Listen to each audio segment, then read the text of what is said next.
Mwiriwe kandi muraho.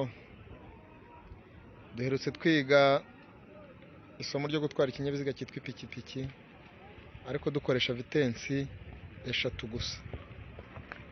Noneho tugiye kureba uko twakora urugendo rurambuye dukoresha vitensi zose ikinyabiziga gifite.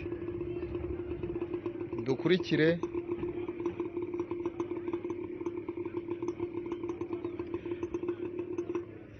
Twabonye ko umuntu ahagurukira muri vitensi ya mbere, yagenda metero zitarenze 3, kongeramo vitensi ya kabiri, yagenda hagati ya metero 5 n'10 akongeramo vitensi ya gatatu. Aho ni mu murambi cyangwa ahantu haterera buhoro.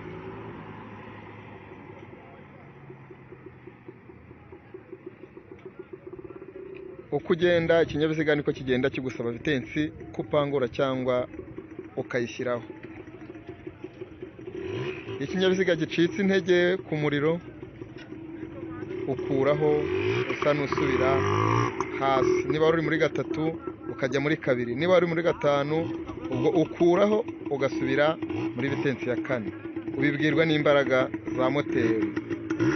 Nta vitensi bavuga ngo iyi ngiyi igenda aha ngaha, iyi ngiyi igenda aha, ahubwo ureba imbaraga za moteri uko zimeze ubibwiwe n'umuriro. Iyo ukurura umuriro ukawubura, icyo gihe biba bigusaba gupanguraho kuva kuri vitensi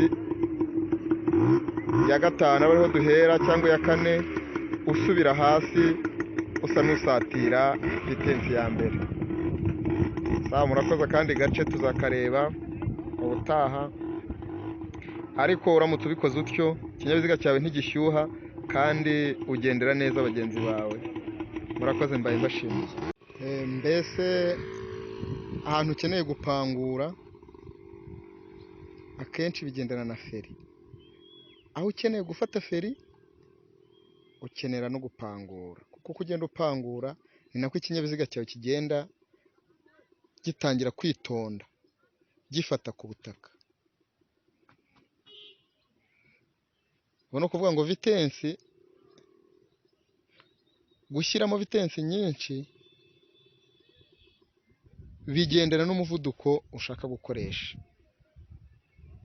haba kuri moto haba ku modoka. Uko ugenda ushaka kwitonda ni nako ugenda upangura vitensi ujya kuzo hasi. Ubwo mbagereranyirije ni ukuva nko kuri 5 usubira hasi, usubira kuri 1. Niba uvuye kuri 5 ugakuraho 1 uba usigaje 4. Ubwo niko ikinyabiziga kigenda cyitonda.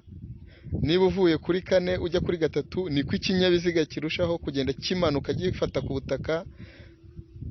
Wakuramo ya 3 ugashyiramo 2, ikinyabiziga kiba kigenda kimanuka cyitonda.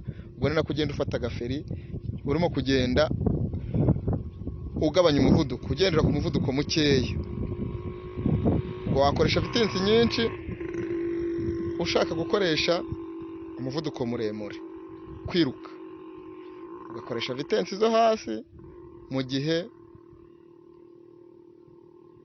ushaka kugenda gahoro.